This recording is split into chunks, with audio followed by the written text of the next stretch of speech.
만들어볼까요?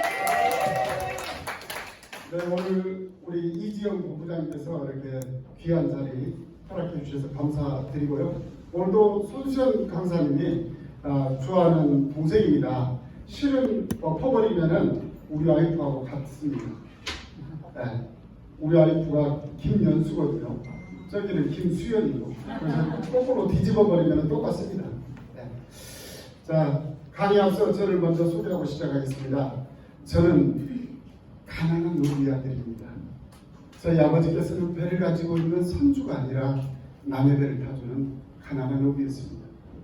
저는 고등학교 졸업 당시 결석일수가 78일이었습니다.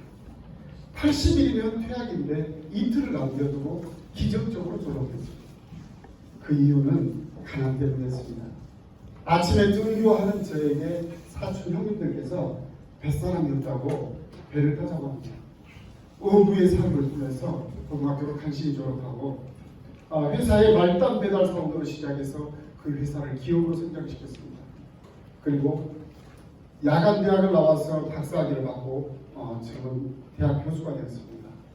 그래서 오늘 여러분들과 함께 정말 비전이 뭔지 함께 이렇게 나누는 시간을 갖도록 하겠습니다. 제가 쓴 책인데요, 비행기라는 책입니다. 네. 비행기 혹시 누가 만든지 아세요? 네. 누구죠? 강남빈 박사님. 오.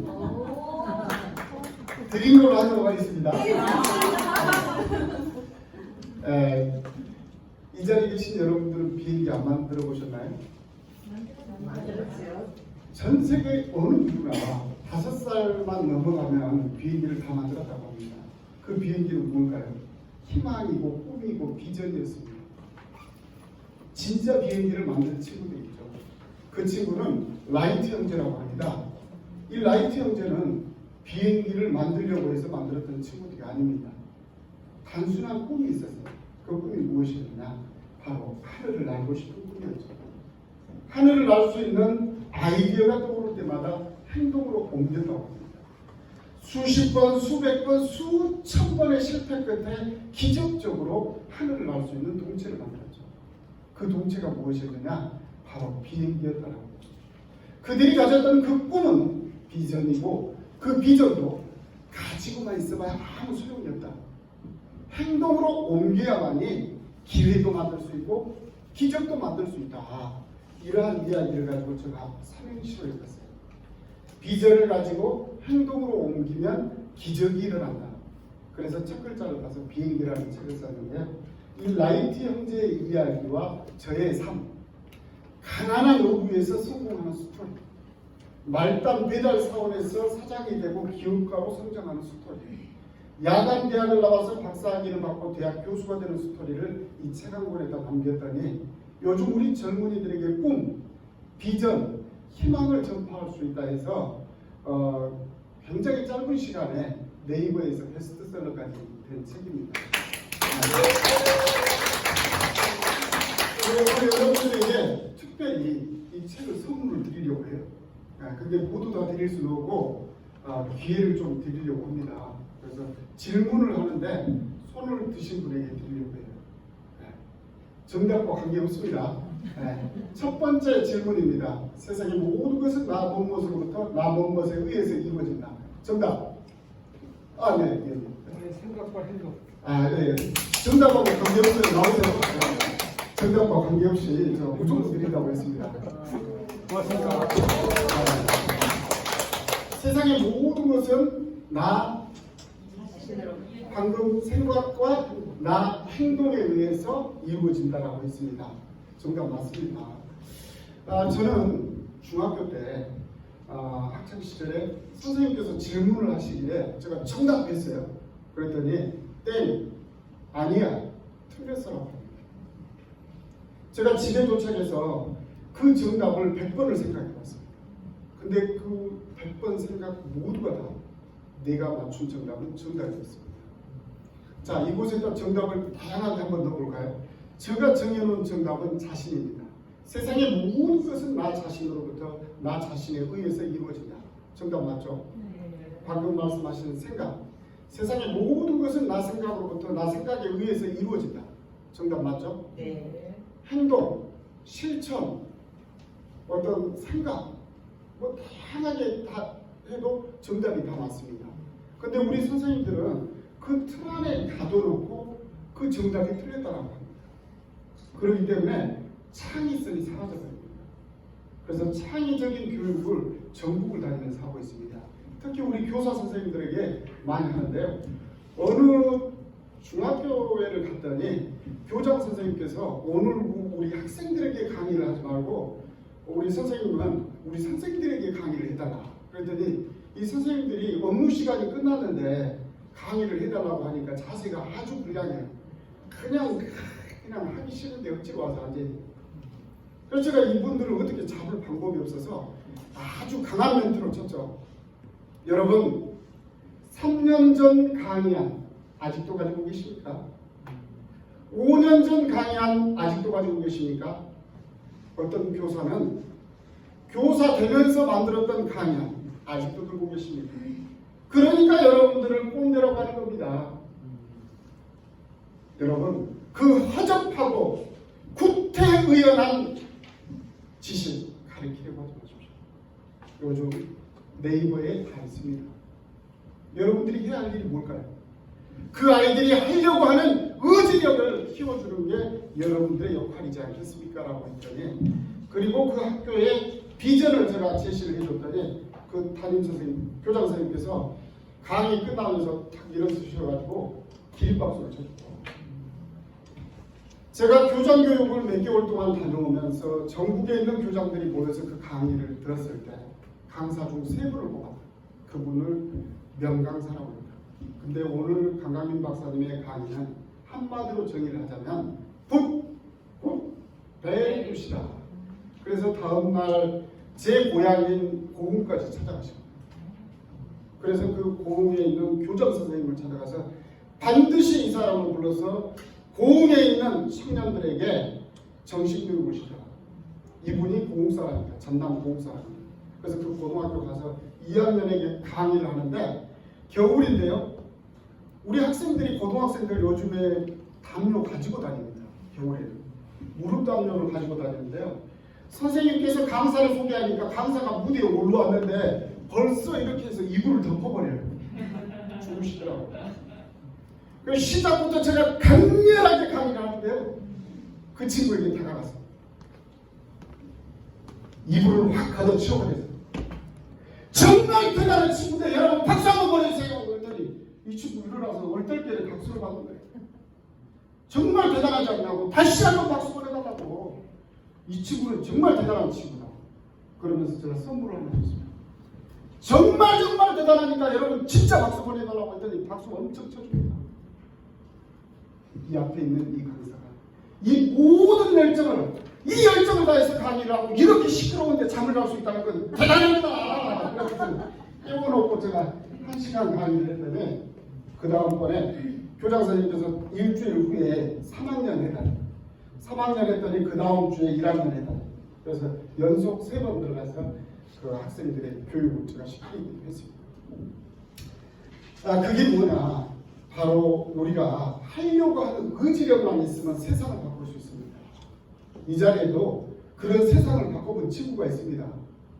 우리 민현이 잠깐 마스크 벗고 앞에 와서 짧게 해요. 오늘 여기 강의 시간이 짧으니까.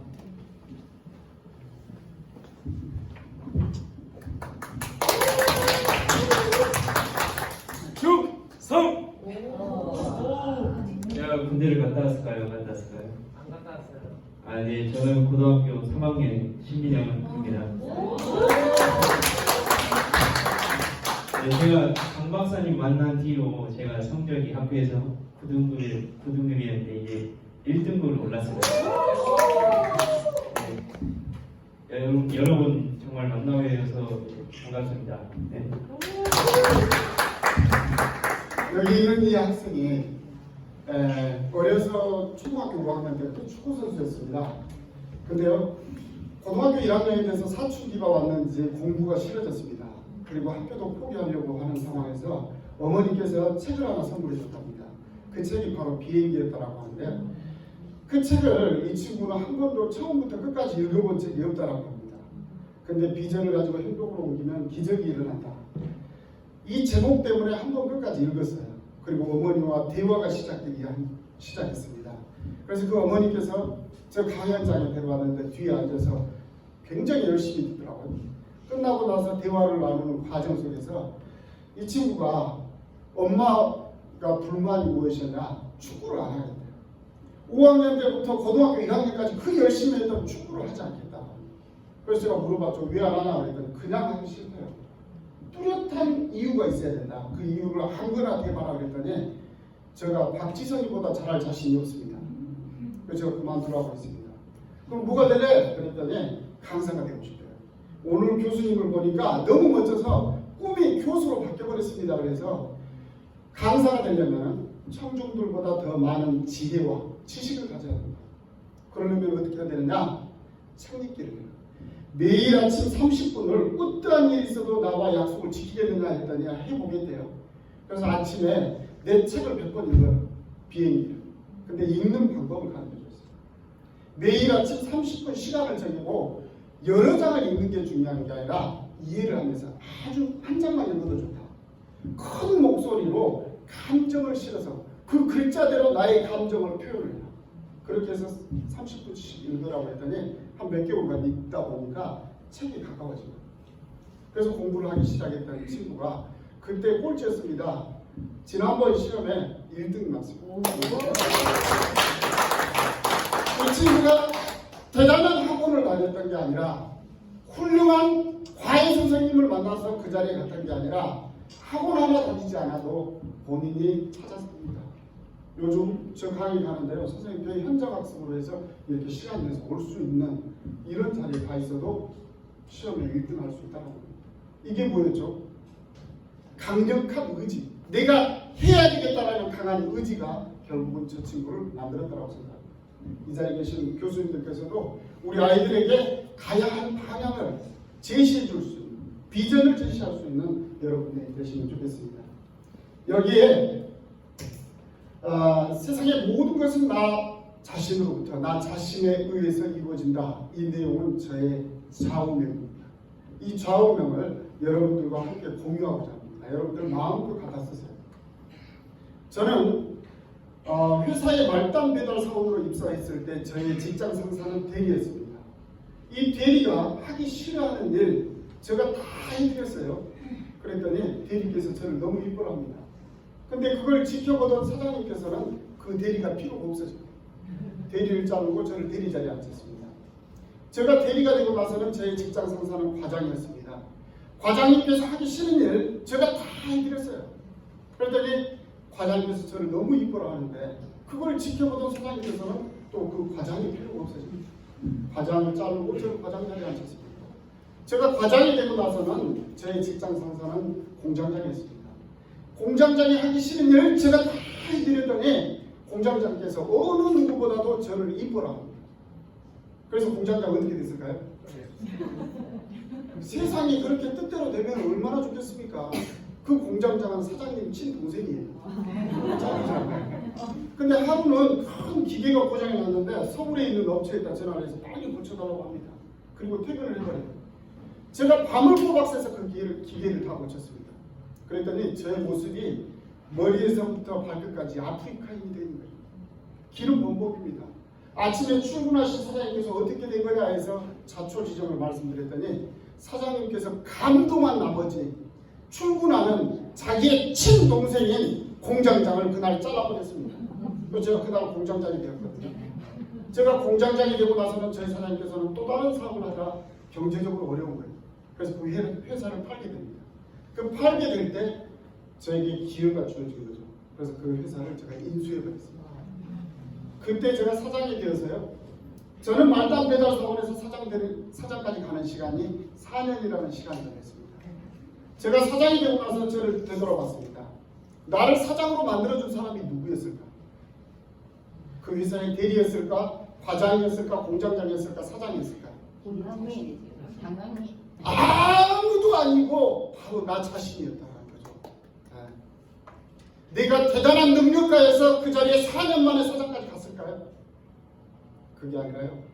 그 대리가 늘 핑계대던 일, 과장이 늘 핑계대고 하지 않았던 일, 내가 솔선수범해서 그 일을 해줬을 때 결국은 그게 모든 게 내 것으로 바뀌더라는 거죠. 세상의 모든 것은 어느 누군가에 의해서 이루어지고 만들어지지 않습니다. 나 자신으로부터 내가 어떤 엄청난 특출난 능력이 있어서 그 자리에 갔던 게 아니라 남들이 하기 싫은 일. 여러분, 자기 현실에서 만족감과 성취감을 느끼지 못한 사람이 다른 곳에 가면 성공할 수 있을 것 같습니까? 부서가 바뀐다고 해서 그 친구가 일을 잘할 수 있을까요? 그게 아닙니다. 그 자기 만족을 느끼지 못한 사람은 어느 곳을 가도 만족을 느낄 수 없습니다. 그래서 여기 계신 여러분들 모두가 자기가 하는 일에 만족을, 성취감을 느낄 수 있는 여러분이 되시기를 바랍니다.